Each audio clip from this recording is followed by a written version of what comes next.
খাগড়াগড় কাণ্ডে মুর্শিদাবাদের একজন কংগ্রেসের নেতাকে তলব করা হয়েছে। কংগ্রেস নেতা আব্দুল জব্বারকে তলব করেছে জাতীয় তদন্তকারী সংস্থা এনআইএ। সাগরপাড়ার বাসিন্দা আজিজ শেখকেও তলব করেছে এনআইএ। মঙ্গলবার কলকাতার এনআইএ দপ্তরে হাজিরার নির্দেশ দেওয়া হয়েছে। অর্থাৎ আগামীকাল কলকাতার যে এনআইএ দপ্তর সেখানে হাজিরার নির্দেশ দেওয়া হয়েছে। খাগড়াগড় বিস্ফোরণ কাণ্ড, যে বিস্ফোরণের ঘটনায় একাধিক তথ্য সামনে এসেছিল, সেই খাগড়াগড় বিস্ফোরণ কাণ্ডে মুর্শিদাবাদের একজন কংগ্রেসের নেতাকে তলব করেছে জাতীয় তদন্তকারী সংস্থা এনআইএ। কংগ্রেস নেতা আব্দুল জব্বারকে তলব করা হয়েছে। সাগরপাড়ার বাসিন্দা আজিজ শেখকেও এনআইএ তলব করেছে। তবে কংগ্রেস নেতা আব্দুল জব্বার তিনি কি বলছেন শুনুন।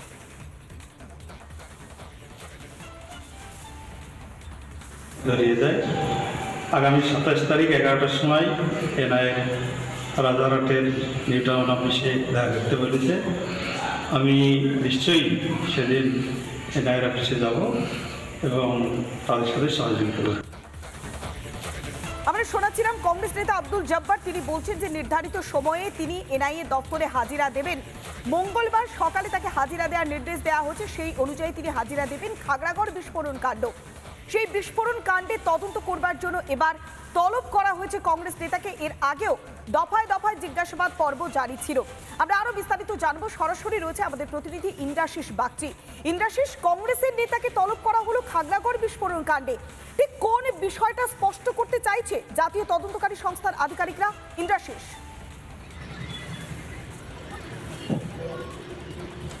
এনআইএ সূত্রে এখনো পর্যন্ত আমরা যেমনটা জানতে পারছি যে এই যে খাগড়াগড় বিস্ফোরণ কাণ্ড 2014 সালে, এবং সেই জাল কিন্তু মুর্শিদাবাদের বিভিন্ন জায়গাতে ছড়িয়ে রয়েছে, এবং সেই খাগড়াগড় বিস্ফোরণ কাণ্ডের একাধিক এভিডেন্স এই সমস্ত লোকজনগুলোর কাছ থেকে, অর্থাৎ যাদেরকে তলব করা হচ্ছে, তুমি জানো কিছুদিন আগেই এই সাগরপাড়ারই দুই বাসিন্দা গোলাম কিবরিয়া এবং হাবিবুর রহমান, তাদেরকে তলব করা হয়েছিল। তাদেরকে দীর্ঘক্ষণ জিজ্ঞাসাবাদ করা হয়েছে এবং তাদের কাছ থেকেও বেশ কিছু এভিডেন্স পাওয়া গিয়েছে বলে এনআইএ সূত্রে এখনো পর্যন্ত আমরা জানতে পারছি।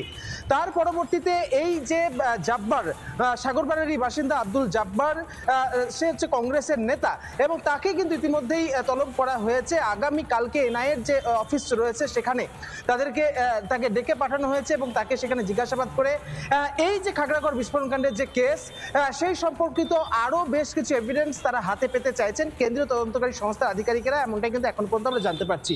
বিজেপি নেতা লালটু দাস আমাদের সঙ্গে রয়েছেন। এই যে খাগড়াগড় বিস্ফোরণ কাণ্ড হলো, তারপরে মুর্শিদাবাদ জেলায় যেভাবে একের পর এক লোকজনকে, একের পর এক এবার কংগ্রেস নেতাকে এনআইএ তলব করলো, কোন দিকে যাচ্ছে তলব? দেখুন, পরিষ্কার আপনাদেরকে বলছি যে গোটা মুর্শিদাবাদ জেলায় আজকে জঙ্গি তৎপরতায় বেড়ে যাচ্ছে দিনের পর দিন। আমরা প্রথম দিন থেকে বলে আসছি যে মুর্শিদাবাদ জেলার ডেমোগ্রাফি চেঞ্জ হয়ে যাচ্ছে এবং এখানে সব নেতারা, বিশেষ করে কংগ্রেস তৃণমূলের নেতারা, বিশেষ করে এরা সব জড়িয়ে যাচ্ছে একবারে অর্থের বিনিময়ে, প্রচুর পরিমাণের অর্থের বিনিময়ে এটাকে সেফ জোন হিসেবে ব্যবহার করে এখান থেকে অন্য জায়গায় জঙ্গি তৎপরতা বাড়ছে এবং খাগড়াগড় কেন গোটা ভারতবর্ষে এটা সেফ জোন হিসেবে ব্যবহার করে আজকে গোটা ভারতবর্ষব্যাপী এরা বোম বিস্ফোরণ করাচ্ছে। একের পর এক ঘটনা ঘটছে, একের পর এক ধরা পড়ছে। দেখতে পাচ্ছেন কীভাবে ধরা পড়ছে বাংলাদেশিরা, সংখ্যালঘু সব মুসলিমরা এসে এখানে বাস করে আজকে এখানে অর্থনৈতিক, সামাজিক এবং রাজনৈতিক মানচিত্র চেঞ্জ করে দিচ্ছে। আজকে এই ঘটনার সঙ্গে সব জড়িয়ে যাচ্ছে একের পর এক। অর্থের ডেমোগ্রাফি চেঞ্জ হয়ে যাচ্ছে বলছে, পুরো ডেমোগ্রাফি চেঞ্জ হয়ে যাচ্ছে। আজকে দেখুন সীমান্তবর্তী জেলায় খালি ভোট ব্যাংকের লোভে তৃণমূলের নেতারা জড়িয়ে যাচ্ছে। তৃণমূলের নেতারা পয়সার বিনিময়ে সব জাল সার্টিফিকেট, ভোটার কার্ড, আধার কার্ড নকল করে আজকে সব জায়গা পাচ্ছে, সরকারি সুযোগ সুবিধা পাচ্ছে। সর্বত্র এরকম পরিস্থিতি আছে এই জেলাতে, ডেমোগ্রাফি চেঞ্জ হয়ে যাচ্ছে। পরিষ্কার দেখতে পাচ্ছেন দিনের পর দিন ভয়ঙ্কর পরিস্থিতি এই জেলা যদি ইমিডিয়েট হস্তক্ষেপ, কেন্দ্র সরকার হস্তক্ষেপ ঠিকঠাক না করে, এই জেলা হাতের বাইরে চলে যাচ্ছে। প্রশাসনের কোনো ক্ষমতা না কিছু করার। অর্থাৎ তুমি শুনতেই পেলে বিজেপির পক্ষ থেকে একগুচ্ছ অভিযোগ করা হচ্ছে পশ্চিমবঙ্গ মুর্শিদাবাদের। এর আগে দুজনকে জিজ্ঞাসাবাদ করা হয়েছিল খাগড়াগড় বিস্ফোরণ কাণ্ডে, তাদেরকে আগেও দফায় দফায় জিজ্ঞাসাবাদ করা হয়েছিল। এই কংগ্রেস নেতাকে কি আগেও তলব করা হয়েছিল নাকি এবারে প্রথম? না দেখো, এই কংগ্রেস নেতাকে আগে তলব করা হয়নি বলে এখনো পর্যন্ত আমরা জানতে পারছি। এবং আব্দুল জব্বার তিনি সেই এলাকায়, অর্থাৎ সাগরপাড়াতে একবারে কংগ্রেসের নেতা হিসেবে তিনি পরিচিত রয়েছেন। তবে এর আগে খাগড়াগড় বিস্ফোরণ কাণ্ডে একাধিক লোকজনকে কিন্তু জিজ্ঞাসাবাদ করা হয়েছে, তাদের কাছ থেকে একাধিক এভিডেন্স পাওয়ার চেষ্টা করেছেন কেন্দ্রীয় তদন্তকারী সংস্থার আধিকারিকেরা। তবে এই প্রথমবার কিন্তু আব্দুল জব্বারকে এই জিজ্ঞাসাবাদের জন্য ডেকে পাঠানো হয়েছে, তলব করা হয়েছে। আগামীকালকে কলকাতায় এনআইএর যে অফিস রয়েছে সেখানে তাকে হাজিরা দেওয়ার কথা বলা হয়েছে এবং আব্দুল জব্বরের পক্ষ থেকে যেটা জানানো হচ্ছে, যে সমস্ত সাহায্যগুলো প্রয়োজন সমস্ত রকম সহযোগিতা তিনি করবেন বলে এখনো পর্যন্ত কংগ্রেসের তরফ থেকে কি কোনো প্রতিক্রিয়া পাওয়া গিয়েছে? কেননা কংগ্রেস নেতা তাকে তলব করা হলো খাগড়াগড়ের মতো বিস্ফোরণ কাণ্ডে, সেক্ষেত্রে কংগ্রেস কি কোনো প্রতিক্রিয়া দিয়েছে?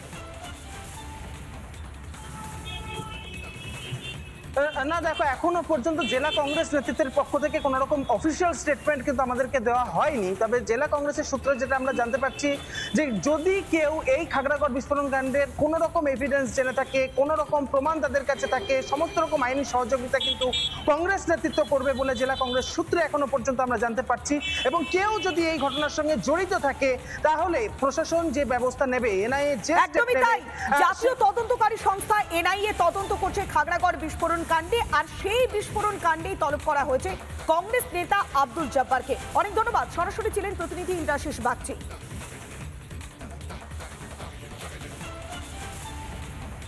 নানা ধরনের কন্টেন্ট দেখার জন্য লাইক করুন, শেয়ার করুন আমাদের ফেসবুক পেজ, সাবস্ক্রাইব করুন আমাদের ইউটিউব চ্যানেল। পাশাপাশি অন্যান্য ব্রেকিং নিউজের জন্য অবশ্যই চোখ রাখুন রিপাবলিক বাংলায়।